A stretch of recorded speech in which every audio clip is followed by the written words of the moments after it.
Thriving, episode 7. Today, I want to share my experiences being the father of a child with autism and balancing the work life with the home life while being the primary caretaker or part time caretaker of a child who has challenges with behavioral health.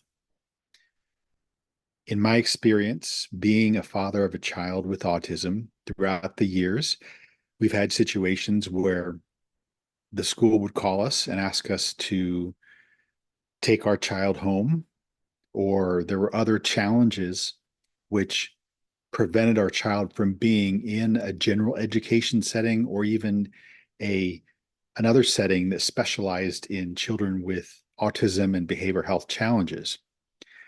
So from time to time throughout my work life over the past 16 years, there have been times when I needed to actually leave my job and take care of my child, which is something that I can't do indefinitely. So in my situation, I found ways to continue being productive, to continue being a producer at work, while at the same time being home with my child to take care of my child. At times, this is really difficult. In other scenarios, it was actually pretty easy. I've worked in technology sales for close to 16 years. And for many of these years, I've had the privilege to be working partly or wholly remotely. I've always had some type of office to go to, but I've also had clients and customers that are out um, in the community or several hours away where I need to go visit them. So consequently, in my situation, I've had to travel a little bit, but I've also had the benefit of working at a home office, which provided the opportunity um, to continue working, but also to be there for my child when I needed to be there for him, especially in moments when the school would call and ask me to take him home and help him reset his focus in school. I've talked to many men who face this challenge, and many of them, unfortunately, are in situations where they have to work outside of the home. They have to physically work outside of the home. They go to a job where they physically perform duties, or they have to go to an office and they're required to be in the office. And my heart goes out to these men. I've worked with a few of them and helped them just try to deal with the enormous stress of trying to deal with an employer or a business where they have to physically be in person while also trying to be a great dad for their child and take care of their child in the home setting. So for me, what's worked in the situation of being a partial or full remote employee, there's several things that have worked for me. Um, First, I share what's going on with the people that I work with. They understand my situation, and I've been fortunate enough to work with people that have empathy and compassion. And in times when I've got to maybe step away for a few minutes during a conference call, or maybe even take like a half day off and just make sure my family's healthy, I've had the benefit of having people that work with me that understand my situation, give me grace, and fill in the void when I'm not able to continually speak on a conference call or contribute to a team activity. I realize I'm immensely blessed and fortunate to do that. So that's the first thing that has helped me. The second thing is my mental health. Going through the enormous stress of working and being a parent, and then finding yourself in a situation where you're balancing working at home while at the same time taking care of your child. That is immensely stressful. So what I do to help with my stress, I do a process called stacking. Stacking is a form of journaling. I might do this early in the morning, reflecting on the previous day. I might do it as a just as a journal entry. I might write in my journal and actually create a prayer with it. I can do a lot of creative things with this stacking process. But the stacking process, the first thing that I do in stacking is I identify a trigger. The trigger could be this person did this to me and it got me to get triggered and I became angry and resentful. So I identify the trigger. Then in my stack, I write about the emotions, the feelings, and the narratives that I have associated with that trigger. I reflect on it for a moment, and then I go back and examine the narrative that I have. That narrative may be accurate, it might be factual, or it could be totally off base, driven by my emotional state in that moment. So I reflect on the narrative and I decide, is this 100% accurate? Is it really, really the truth? Is it really factual?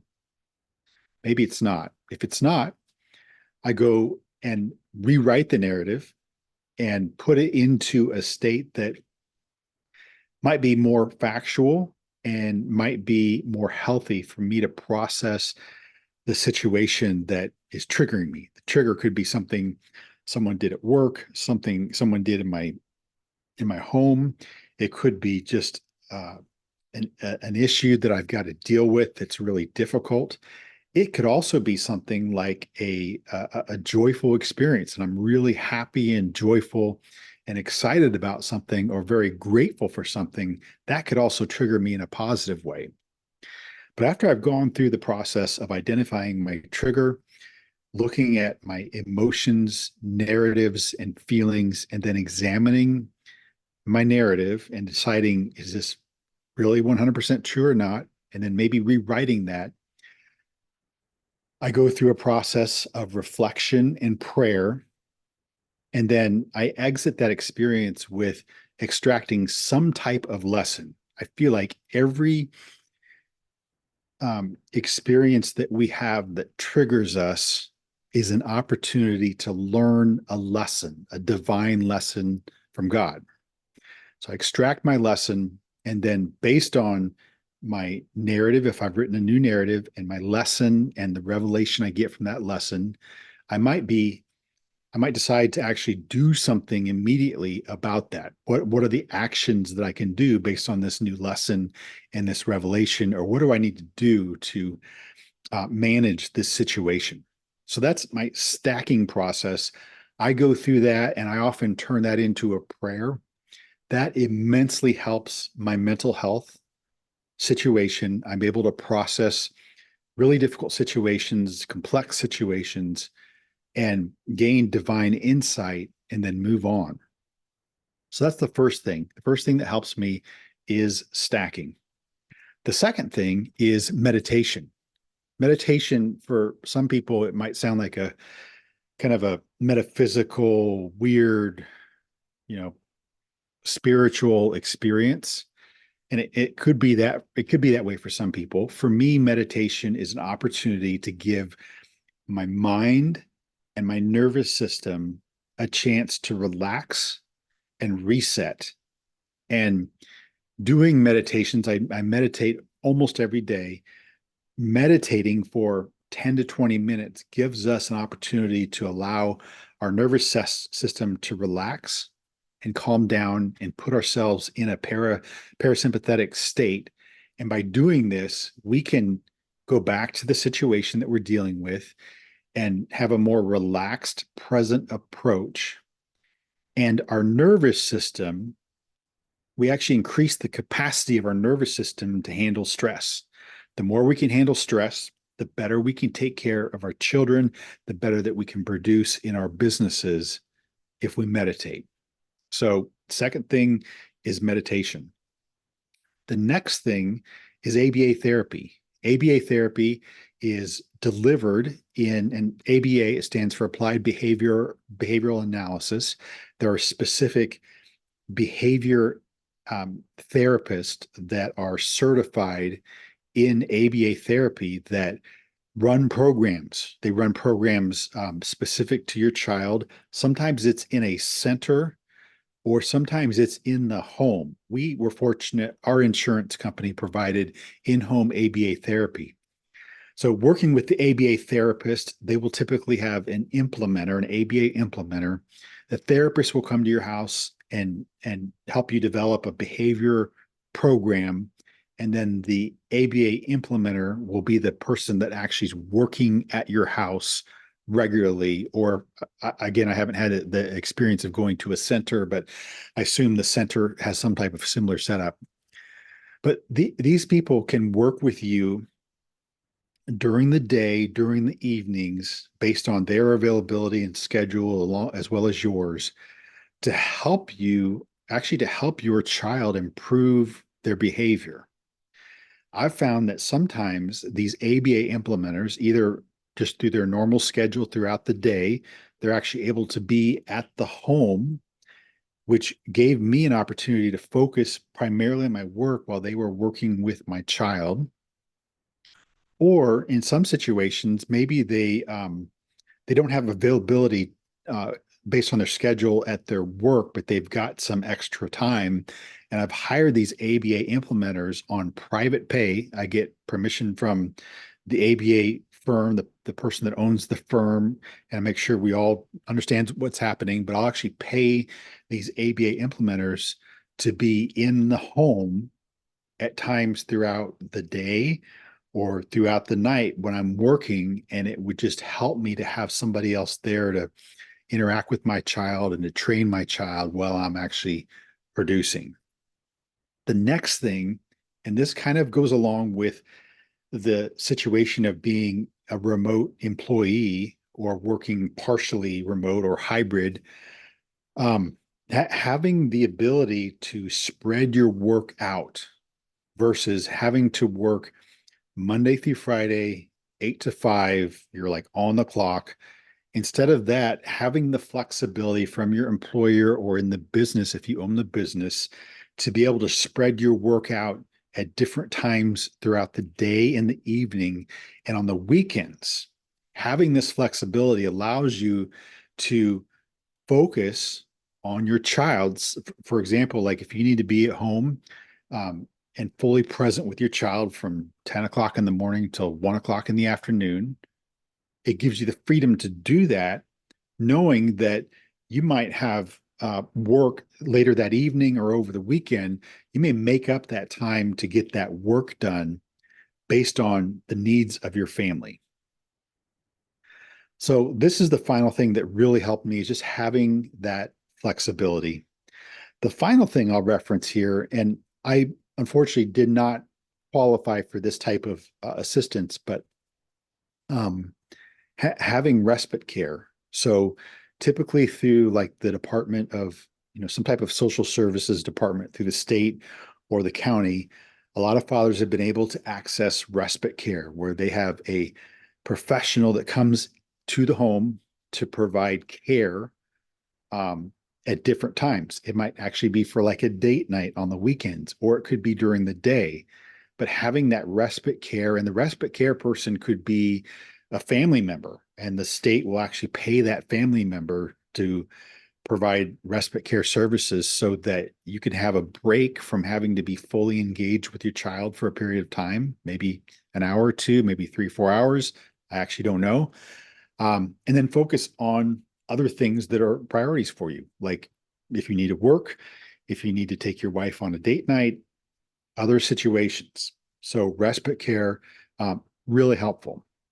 The next thing I'll mention, and again, I don't have firsthand knowledge of this, but I've worked with other fathers who are in situations where they actually just can't continue going to work. Their employer severs ways with them because they can't consistently show up at work because they're fully engaged with trying to help their child at home. And with some of these fathers, they've had success getting, social help from the social services department, the children's department, at their state government or their county government, actually having the benefits and a source of income temporarily while they deal with the situation until they can get back to work in a full-time scenario. So this is my experience and just some reflection that I have on the experiences of being a father and finding yourself in a situation where you might need to be at home when you're supposed to be at work because you're also needing to provide care for your child because they can't be in the school setting temporarily. I hope this was helpful. The next thing I want to share is as I've worked with some of these fathers that find themselves in situations where they can't actually continue to hold a job because they're at home so much and focused on taking care of their child. I'm trying to brainstorm with others that are in similar situations on what can we do to help these fathers who need to work and want to work and provide value, but they can't work at a job Monday through Friday, 8 to 5. What can we do to help these men gain some type of meaningful source of income? I don't know the answer to this. Some of the men I've worked with have been able to have 2 or 3 side jobs where they have the flexibility. Maybe they're cutting grass or um, trimming bushes or doing some other type of service where they don't have to be at a place at a specific time. They've got some flexibility to do the work. So I'm exploring like how can we help fathers connect with people who want to hire these types of hire them for these types of services, or what other freelance work can men do um, based on their skill set.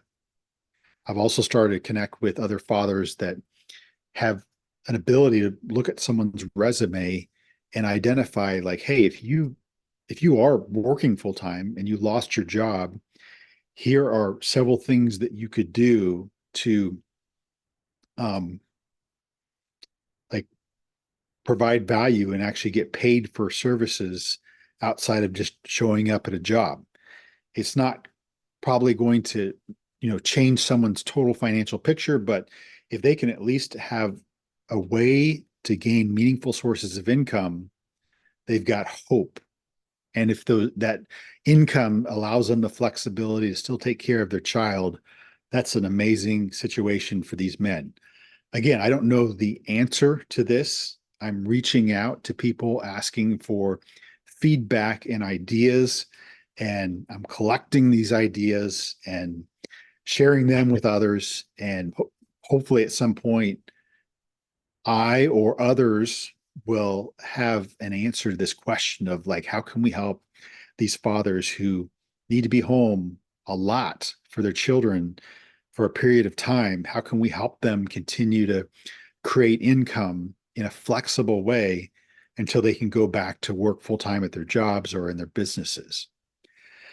So this has been my experience and my perspective on being a father of a child with autism, where you you have to take time away from work or you have to work at home while at the same time taking care of your child. It's really stressful. It's a hard problem to solve. I don't know all the answers. I've shared some things that have worked in my situation. They're not going to work for everybody, but hopefully this provides some perspective and gives a few men some hope that they can figure this out. The final thing I'll share is as these men are going through these difficult situations, if they have the opportunity to share with other fathers who are maybe going through the same thing or have been through the same situation, if they could just share their stress, their anxiety, their confusion, they can just share this with other men. They actually put themselves in a powerful position because they're sharing their stress, their grief, their pain, and they're dividing it amongst others.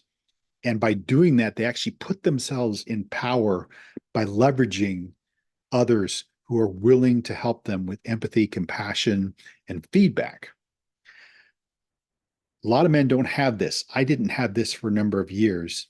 And I want to make sure that in my role as I'm leading this movement called Autism Fathers Thriving, where I'm trying to help men find joy and hope, that I provide this space. So if you are a man in this situation and you're just not sure what to do, reach out. I will gladly give you the confidential space to release your stress, your frustration, your anxiety, your worry. Let's talk about it. And then let's figure out what we can do to improve your situation. So reach out. Thank you.